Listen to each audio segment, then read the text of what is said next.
you will struggle to find anyone who cannot instantly recognize Kool and the Gang's biggest hit Celebration, the go-to anthem for anyone throwing a, well, celebration. And it's not the only Kool and the Gang track that is guaranteed to get people up on their feet dancing, or singing along, regardless of their age. But getting them to name the band behind the infectious upbeat hits might be a tad more difficult, something the band's founder and bass player Robert "Kool" Bell finds frustrating. Wearing a dazzling Hawaiian shirt and sitting behind framed gold discs and a display of his new Low Kool signature champagne, Kool, now 72, nods as I tell him how my 12-year-old sings along to his songs, but has no idea who he is. With his unmistakable southern drawl, Kool tells me, young people dig our music. Then the old people say, that's Kool and the Gang, and they say, no, that sounds like this band or that band. They don't know it's us. I've been in restaurants when one of our songs comes on and I've had to tell people, that's us, that's Kool and the Gang. Or sometimes I ask someone, have you ever heard of Kool and the Gang? And they're not sure. Okay, have you ever heard of Get Down on It, Ladies Night, Celebration? And they're like, oh yeah. So it would be nice for people to connect us with the song. To know about the songs. But also to know who I am, too.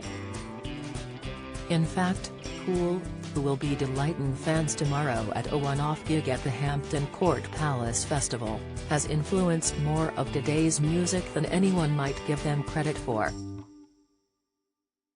His group's pioneering horn-driven funk sound helped shape much of today's R&B, hip-hop and pop music, while he has inspired the work of countless artists, including Mark Ronson, Jamiroquai, and George Michael. In 2015, the band, Robert "Kool" Bell, Ronald Khalees Bell, Dennis D.T. Thomas and George Brown, were honored with a star on the Hollywood Walk of Fame. They are also the most sampled band in modern music history, with their tunes and riffs appearing on at least 1,800 tracks, another reason why so many young people recognize their songs today.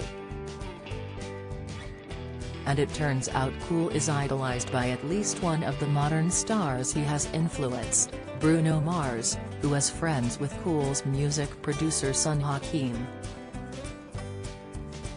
Chuckling, Kool says, Bruno has been at my house a couple of times, although I've never been home at the time. I was on the road, but I hear he was starstruck, without me even being there. Bruno says that we were an inspiration to him, and if you look at his band it's like what we were when we were younger, the horns, the dancing, the upbeat rhythms. I've been in clubs where the DJ has mixed Bruno's songs with Ladies Night or Get Down on It back and forth between his songs and mine. It sounds really good.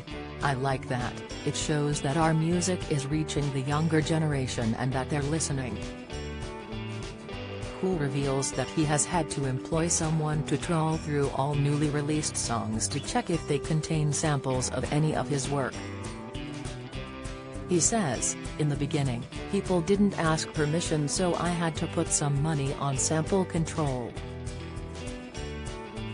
But President Biden has now passed a bill which requires record companies to get clearances before they can release a song. So they are checking now and paying up. In the 1970s we didn't have a lead singer and our tracks were more open. So I think artists listen and think they can grab a part of this or that, use it to come up with a song. And a lot of the time those songs become hits. They include the Grammy Award-winning tune Summertime that made Will Smith a major star. He wrote it over a sample of the Kool and the Gang song Summer Madness. Kool has never let Will live it down. He says, that was a big record for him. It was #1 and went platinum, and then he went on to become a movie star. We still keep in touch from time to time, and I still point out that he only became famous after recording our song.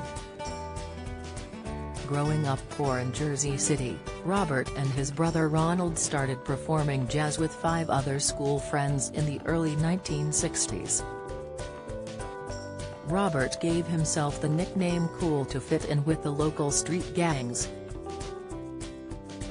Settling on the name Kool and the Gang, his band started making a name for themselves around their hometown, before releasing 2 instrumental albums. But it wasn't until they discovered disco in the 1970s that they hit the big time. Singles Jungle Boogie and Hollywood Swinging reached the US top 10 and, in 1977, Open Sesame made the soundtrack to Saturday Night Fever.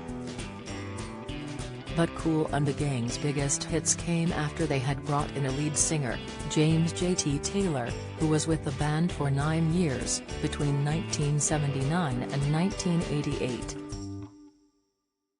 Ladies' Night won 2 American Music Awards while Celebration topped the Billboard Hot 100.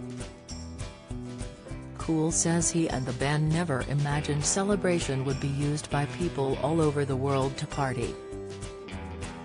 He says, "We had just won 2 awards for Ladies' Night, and the tag of that song is 'Come on, let's all celebrate.' So my brother said, 'Wow, that's another song, we could call that Celebration and put some music to it,' so that's what we did. We didn't write it so other people could celebrate, it was because we were celebrating winning that award."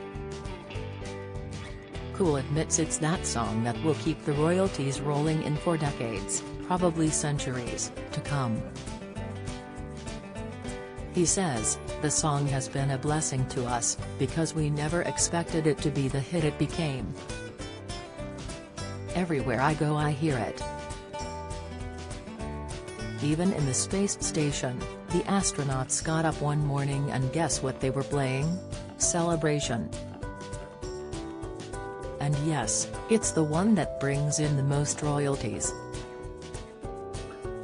They keep playing, and they keep paying." Kool and the Gang headline Hampton Court Palace Festival today.